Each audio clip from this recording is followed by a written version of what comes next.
समुद्र के पास जाकर के पता चलता है कितना विशाल है।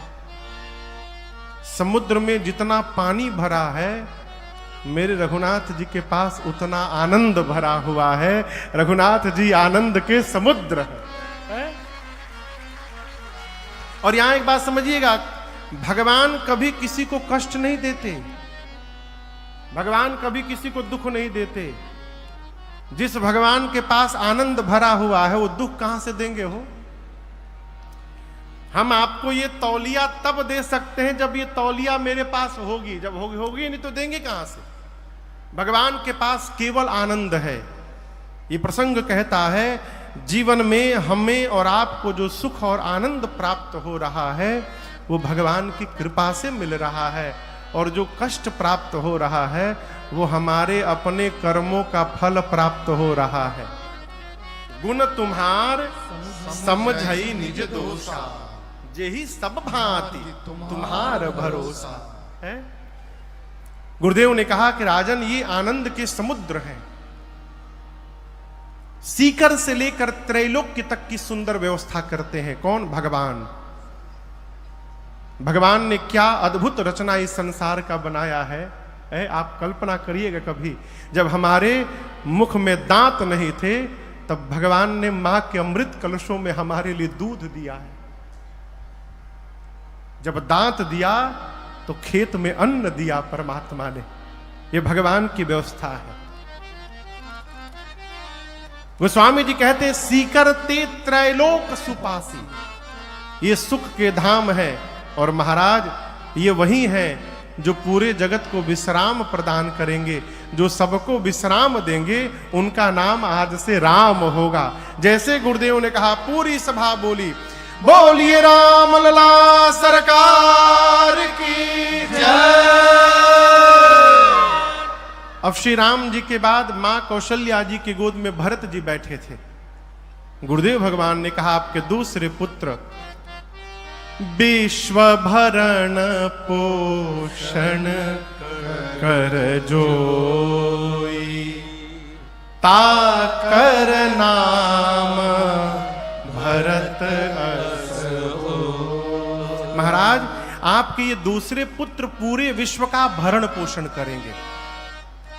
भरण पोषण यानी तृप्त करना, शरीर को भोजन कराना, ये भरण पोषण हुआ। भरत जी शरीर को भोजन नहीं कराएंगे, भरत भैया हमारी आत्मा को भोजन कराएंगे।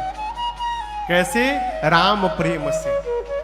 भगवत प्रेम ही आत्म तत्व को तृप्त कर सकता है। भगवत प्रेम ही हमारी आत्मा को पुष्ट कर सकता है।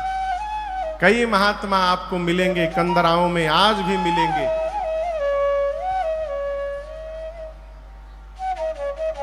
मैं बहुत पहले 2011 में, याद होगा, विनय माई बाबूजी ओंकारेश्वर गए थे अनुष्ठान करने।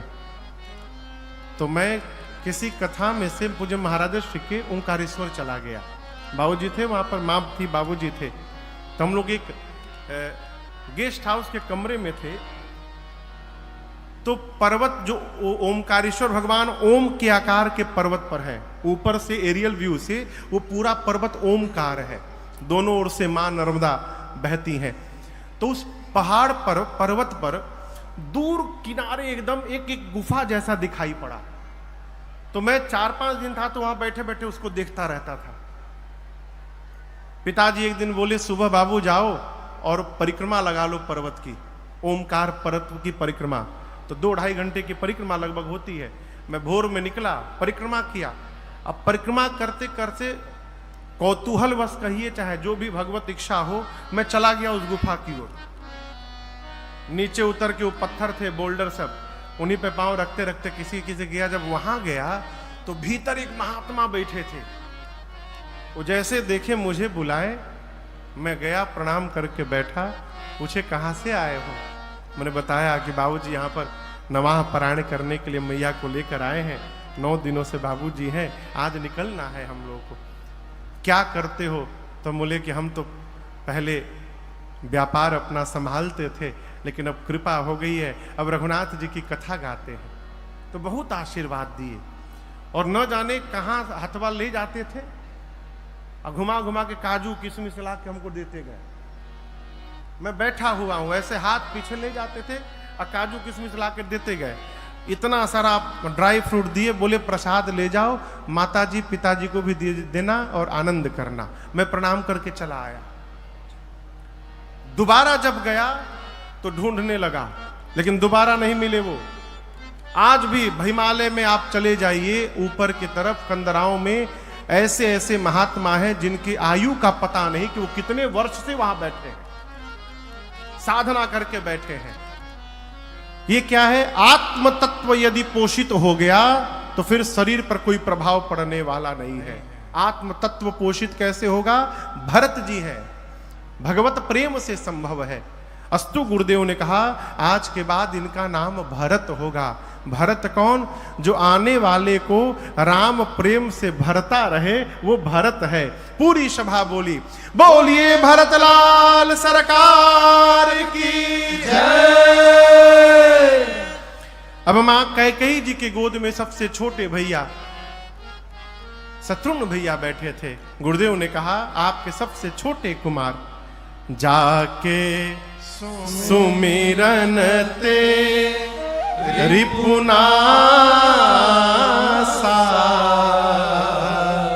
नाम शत्रुघ्न वेद प्रकाशा।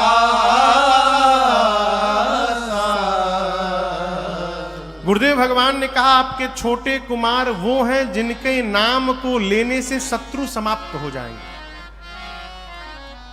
शत्रुघ्न भैया का नाम लेते रहिए, आपके शत्रु समाप्त हो जाएंगे। ये कैसे महाराज? यहां दर्शन करिए। सबसे पहले ये समझना आवश्यक है कि हमारे शत्रु हैं कौन। मनुष्य के जीवन के सबसे बड़े शत्रु उसके 6 विकार हैं: काम, क्रोध, मद, मोह, लोभ और मत्सर। काम समझ रहे हैं ना? बार बार कामनाओं का जन्म लेना काम है। काम यदि पूरा नहीं हुआ तो क्रोध जन्म लेगा, काम यदि पूरा हो गया तो लोभ जन्म लेगा। लोभ कैसे होता है? लाभ जब सीमा से अधिक होने लगे, लाभ समझ रहे हैं ना? लाभ एक सीमा में होनी चाहिए। लाभ जब सीमा से अधिक होने लगेगा तो लाभ में कब ओ की मात्रा लग जाएगी पता नहीं चलता। वो लाभ कब लोभ में बदल जाता है पता नहीं चलता। काम, क्रोध, लोभ, मद। है कोई मेरे जैसा यहां पर? मोह। मोह आपको परसों मैंने बताया था, सब हम ही तो कर रहे हैं। ये मोह है। कई लोग कहते हैं घरवा में उड़ाला उड़ाला बाबू, मजा उड़ाला, ना रहम तहिया बुझाई तारा। ये मोह है। और 5वां है मत्सर। मत्सर यानी ईर्ष्या।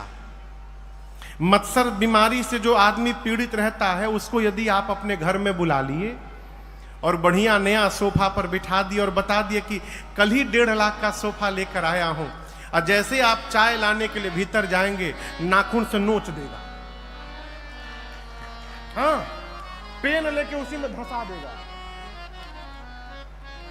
क्यों? ईर्ष्यालु व्यक्ति किसी दूसरे का अच्छा बर्दाश्त ही नहीं कर सकता। ये विकार है। और आप शत्रुघ्न भैया का जीवन देखिए, शत्रुघ्न भैया के पास इनमें से कोई विकार नहीं है। क्यों? शत्रुघ्न जी मौन पात्र है मानस के। बोल देना तो सरल है माई बाप, मौन हो जाना सरल न समझिएगा।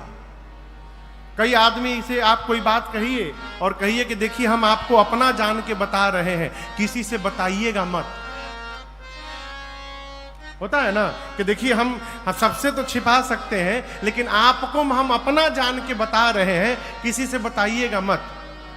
वो तीसरे से कहेगा देखो हमको बताने के लिए मना किए हैं। बोले किसी से बताना मत, लेकिन तुमको अपना जान के मैं बता रहा हूं, तू केहू से मत बताइए। वो चौथे से कहेगा कि हमको मना किए किसी से बताना मत। अरे भाई, जब किसी से बताना नहीं है तो आप काहे बता रहे हैं?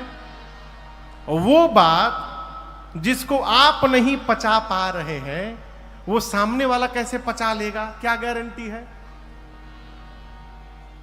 मौन हो जाना सहज व्यवहार न समझिएगा। और याद रखिए, जिसको घर परिवार में मौन होने का ढंग आ गया, उससे सुखिया दूसरा कोई हो ही नहीं सकता।